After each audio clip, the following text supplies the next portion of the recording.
As well as plant care, today I'm going to be talking about what I am calling my year of bad luck and loss, and I really hope it's coming to an end.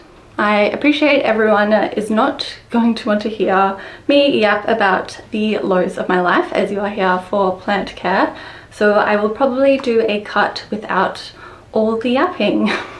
But if you're still here, let's get into it. So I'm hoping that wraps up the year. Hello, I'm Jacinta. Welcome back to my channel, Past That Plant. Today is an autumn plant care day. It is unseasonably warm today, seeing we're just a week away from winter.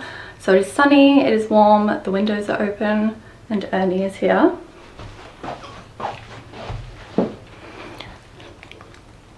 Ernie was Marvin's bestie. He is very sweet and I love him a lot, but no, he's not a replacement of Marvin. And thank you. Unlike Marvin, he's not deaf, so he does boof sometimes if you hear that in the background. But he's a sweet 10-year-old cavoodle. First up, I'm going to feed, water and mist my beautiful begonia. So I'm using a liquid plant food which I use every fortnight when it is warm and less in the cooler months.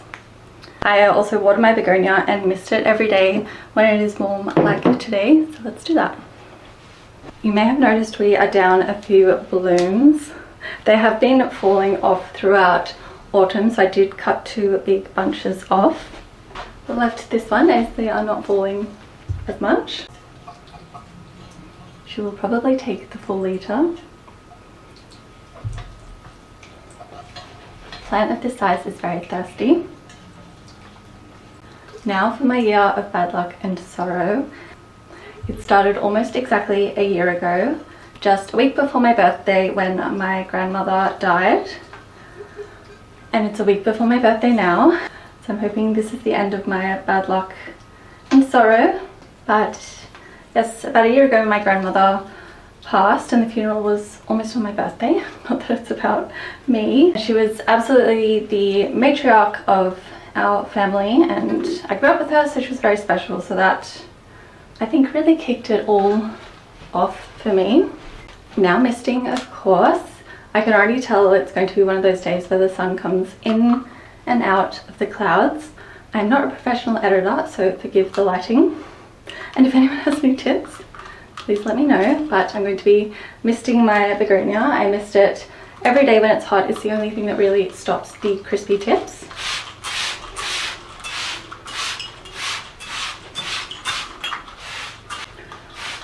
But yes, my grandmother died. I no longer live in my hometown, so I had to fly back there for the funeral, which was awful. Well, it was lovely, but awful. And then everything has just been rotten ever since. So not long after my grandmother died, Marvin started having seizures, which is, I'm not going to get into that now because I'll just cry the whole video. Yes, not long after my grandmother died, Marvin started having seizures, and then he died as well in September, which is the worst thing I've ever been through. He is still in my videos, just no longer on the lounge. But yes, his death was the worst thing I've ever been through, and I think the first time I've ever... Losing Marvin was the worst thing I've ever been through. And I think the first time I ever truly grieved, which I think I still am. So that was horrific. It was almost 9 months ago. So I am through the worst of it, I think, but it still devastates me to this day. So 2 big deaths in a short amount of time is obviously not a good omen. I'm going to do the same care for my ginormous Fiddle Leaf Fig. So I'm going to water and feed it and mist it. I'll just get this beautiful gal out of the way. Using the same plant food. I think this bottle is nearly empty. So you know I don't really use it. And this is just tap water. I also use rainwater. I never use distilled water. I'm very lucky to live somewhere that has soft tap water, so it is fine to use for houseplants, which is why I use it. Unlike my beautiful Begonia, I do not water this one every day. I water all my Fiddle Leaf Figs every 10 to 14 days when it's warm, and much less in the cooler months.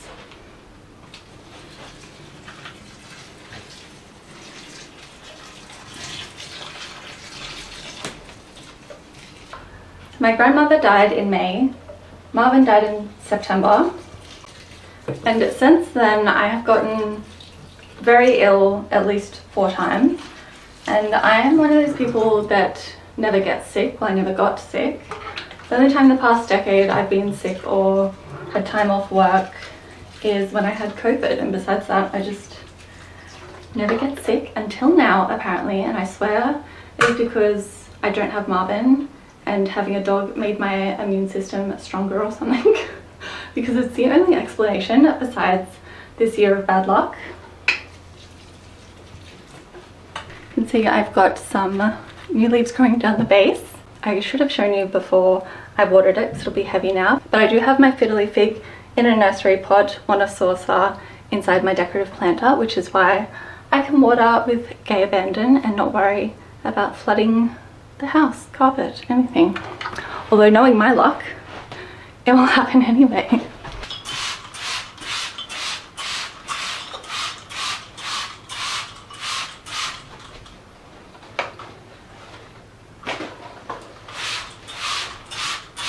It has been a little while since I've wiped the ginormous leaves on my bird of paradise. This is the Strelitzia Nicolai, the giant white bird of paradise. So let's wipe those.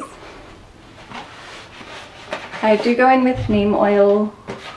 I try to monthly. That doesn't always happen, which helps the leaves shine and protects the plant from pests.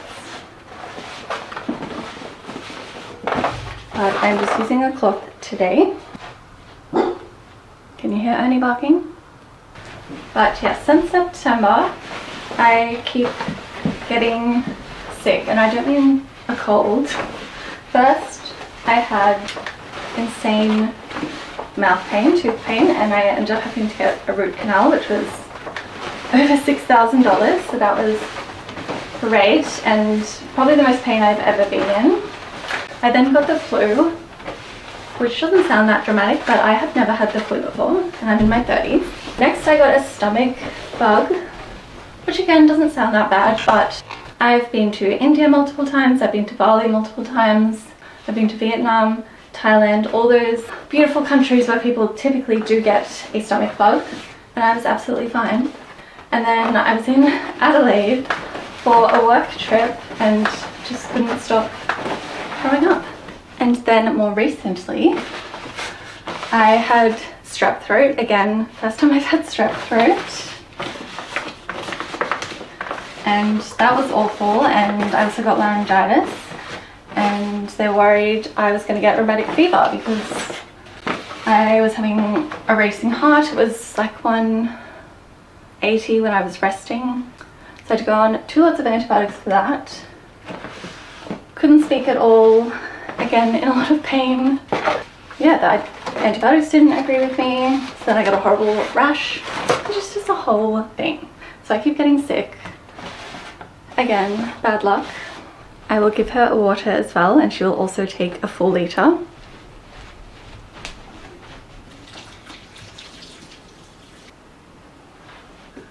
So I've been sick a lot over the last year. Luckily I am in Australia, so we do have good sick leave, and also most of my appointments besides the dental were of course paid for by Medicare, luckily. This shelf I have lots of water propagations and a few prayer plants.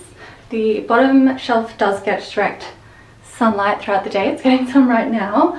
Up here doesn't, which is perfect for calatheas because they are a lower light house plant and they need a lot of water. Calatheas are one of the plants which I will always top water and bottom water, like begonias and ferns. Just real water lovers.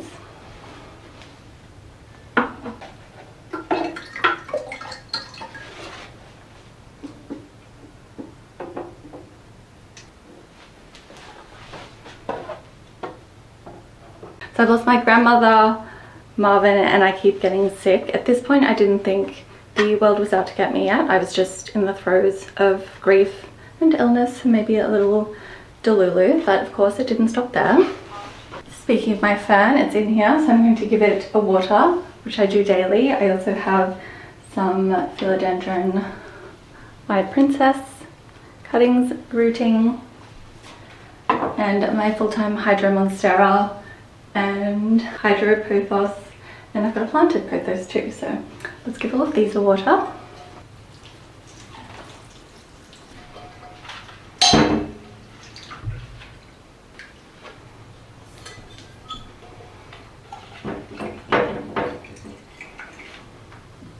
I'm going to add some plant food to my houseplants as well. I have a new aeroid plant food, which is from the plant runner. They have just released this, which is very exciting.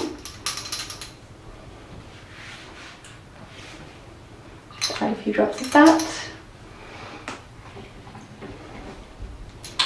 so my plants don't get sick like I have. So I have been sick, and I feel like the house that I live in has also been sick. In the last few months we've had to call out an electrician, a plumber. We've got another plumber coming tomorrow, and of course all of those are very expensive. Some issues have already been resolved, but now the ceiling in my husband's office is leaking, which is obviously a very expensive emergency, so love that for me. Sweet Ernie's sleeping, well, resting on the bed. I'm now going to give my princess some love. It does sit right up against the window, but I can't film there because I would dox myself, which is really not something I need right now or ever. But here she is, looking so gorgeous. You can see there is a lot of new branching from when I last propagated this plant, which wasn't that long ago. So lots of lovely new growth. I think she's so beautiful, and most people do as well, except there's always one on one of my propagation videos showing how to propagate the pink princess. Someone left a comment saying, well, I hope you're not selling those because the colouring on that one is terrible. It's just like, okay, well, one, I'm not selling them, and two, I think she's beautiful. I don't know anyone that wouldn't be happy to have a cutting of this plant. Of course, every single leaf does not have, you know, vibrant variegation, but as anyone with a variegated plant knows, you actually want a nice balance of green and pink. You don't want all variegated foliage, as that's quite unstable and not the best for your plant because it has to work a lot harder to photosynthesize, and those leaves often brown much faster. So I think she's lovely. It does make me laugh though. I'm a little bit sad for people whose first response is something negative on a video which shouldn't be controversial at all or shouldn't incite negative feelings. So these are all new leaves from the first time I propagated this plant, and then the second time I topped it and it's branched again. So there is a lot of new growth points, but she does get quite dusty. That is the one thing about neem oil, is it can be a bit of a dust magnet because it is slightly sticky. Just going to water her as well. You can also see the branch I'm using for support instead of a trellis or moss pole.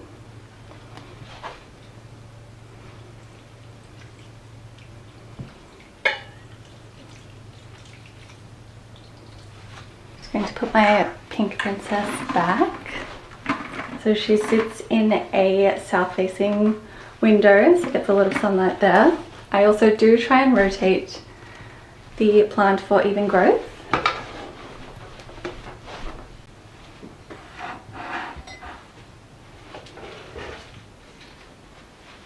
The Peperomia is another one I try and rotate. I did think that one was going to die when Marvin did.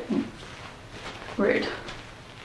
I did think that one was going to die when Marvin died, and I didn't do any plant care for a month, but she's still kicking on.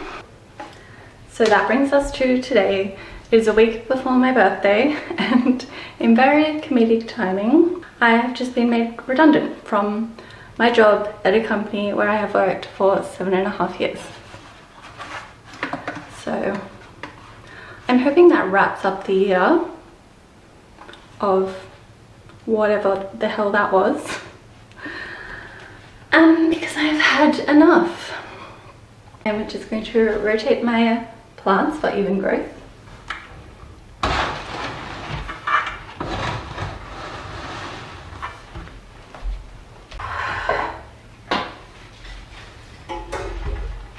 It has been raining a lot the past week, so I have a lot of rainwater that I've collected in bowls outside, so I will be bottom watering a lot of these in a little bit, which is why I'm not watering them now.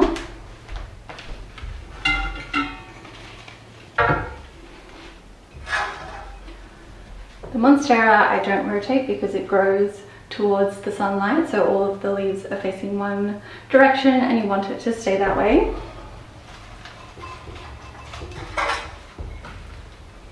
So we have my Monstera, adansonii, Peperomia Rocca Verde, 2 Pilea Peperomioides, a Philodendron White Princess. And this is my gorgeous chaos planter, vine planter, you can call it whatever you like. Have my hydropistili here, a very yellow leaf. Just gonna add some fresh water. I rarely change the water, I just top it up often. She did bloom this year as well, but it is autumn, so I've cut those all off. Very pretty though.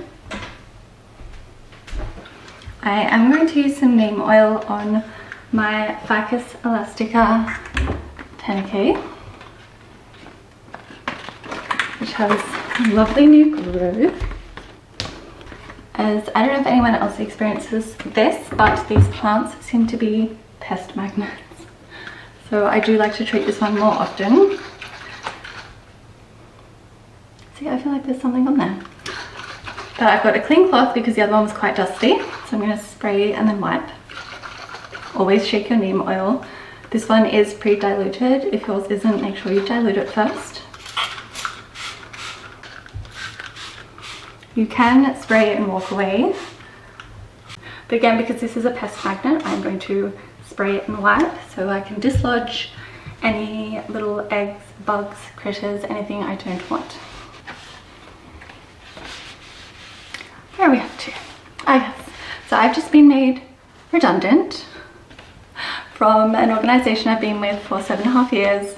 During that time I was in 4 different roles. So I worked my way up the ladder as it was, and I do have the opportunity to take a more senior role, so be redeployed is what they call it, but I just think with everything that's happening and my luck over the last year, I think I should probably just take the redundancy and take the severance pay, because I have been there so long I actually qualify for long service leave, so it's quite a nice severance package.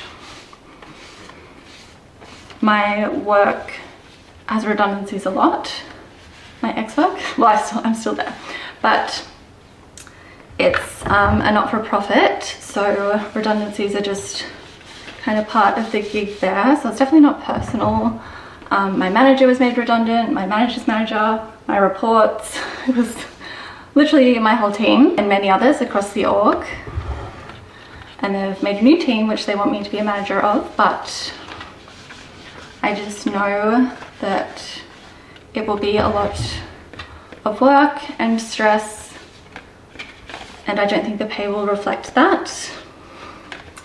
So I've got a spider web. I am in Australia. I don't mind the spiders because they eat a lot of bugs and they catch gnats in their web. But yeah, so I feel like I should probably take the redundancy and just leave. I think the universe has really thrown me we're going to turn your life upside down. kind of message that I should take. Previously I would have said I was quite sanguine, but after this past year I am honestly questioning what I did in my past life or this life to have all this karma. And I know there's a lot of horrible things happening in the world right now, and a senior dog passing and a senior grandparent passing is part of life, and you know, everyone gets sick. I'm youngish, I've bounced back. I'm lucky to have a house that has things go wrong with it, even though I have a mortgage and no income now. And I did have a, you know, fairly well-paying job for a number of years, so I do know all of that, but I also am feeling a little bit picked on at the moment. And obviously the economy isn't great at the moment, and the job market I think is a mess worldwide, so that's to consider as well. But I think it might be time for me to go. So I'd love any advice from anyone who has taken a redundancy or who has stayed behind. Obviously I've stayed behind before. My work does redundancies. I think this is the 7th round I've been through, and the only one where my role's ever been redundant, so you know, it was bound to happen eventually. So I know what it's like to be left at the company and have to pick up the slack, because of course the work doesn't go away, just the person does. So yeah, I would love your advice on that if you've got any. You can really see here all the new growth which came from pruning and propagating and notching. I am going to collect some houseplants now to get ready to bottom water. My neon Pothos. I'm going to bottom water her, but I may end up top watering it as well. See how I go.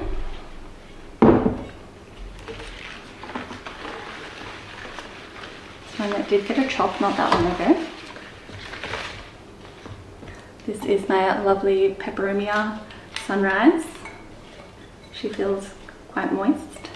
That's how I feel. Yes, so if you stick your finger into your plant and dirt sticks to it, it means that the potting mix is moist still, so you don't need to water it again. If you stick your finger into your plant and it comes out dry, it means it likely needs water. So this one, of course, got dirt on it because my hand's wet, but there you go. So I'll let this one sit. But yeah, so redundancy. I haven't accepted the redundancy or the other role yet, but I think I will accept the redundancy. And it could be because I'm in Australia and get a severance package and long service leave. So I've got a buffer for a few months if nothing else goes wrong with the house or my health. But it could be a good buffer for me to really try to do content full time. What is going on with this Peperomia? I'll just check this while they're here. Oh, there's a few leaves. Now could be a good time to test being a full-time content creator, as again it's in a nursery pot. Where was I? Yes, so I really do love creating content, and I obviously have a lot of houseplants to take care of. I've just been doing this as a hobby as I worked full-time, and I also traveled quite a bit for that role. But now I could possibly test going full-time and see how that would work financially. Obviously in Australia we have the short end of the stick when it comes to content creation. I have over 300,000 followers on Instagram. Don't get paid a cent there. We also don't get paid for TikTok videos. So the only real way to monetize is on YouTube here. So thank you for being here. And also on Meta. But I have a video on Meta at 1.8 million views and the payout is $70. So it's not exactly lucrative. I do really appreciate the views, comments, engagement here, or I have a few members and I've had a few gifts. So that's payments on some of my videos, which has been lovely. So thank you all for everyone that's on YouTube. I love you guys. But yeah, so the general monetization of content does not pay a lot, which is why people do brand deals. Possibly to my own detriment, I say no more often than I say yes, because I never want to do a brand deal with a company which is trying to sell AI apps or slop, vaping, gambling, weight loss, any of those, which is all the ones paying the big bucks. I obviously say no to. I just would work with a few brands which I love, like the Plant Runner, which you will see me using their fertilizer neem oil pudding mix all the time, which I really do love, so I'm happy to work with them. But it's definitely not enough to cover the mortgage at this point. But I would love to write a book, maybe an ebook to start with. Although today I found there was, well, actually one of my lovely followers let me know that there was an account on Instagram using all my videos with a fake voice to sell their ebook. So that's fun. So I could give that a go for a few months, as I'd have more time to create content because I'd be unemployed. Seems silly that I just turned my houseplants and now I'm moving them so I can water them, but it's a good reminder to do so for plants like the Pilea Peperomioides to make sure you've got nice even growth. This one's not too dehydrated, but I'll give her a water anyway with the lovely rainwater. A few of these base ones are a bit floppy. But yeah, so that has been the last 12 months for me. Coming up to my birthday next week, so I will try and have made a decision by then, but I would love, yes, any advice or insights, career-wise, life-wise. If you have any insights into why I've had such a rough run, I don't know if it's the moon, the stars, karma, the year of the snake. I think that was last year when it all began. Anyway, that's my life update. I know it's not my usual content, so let me know if you want more chatty life videos as well as just straight plant care, because it looks like I'll have a lot more free time to create more videos. So yeah, that's it from me. Thanks for watching this video. If you made it to the end, I think I've rambled,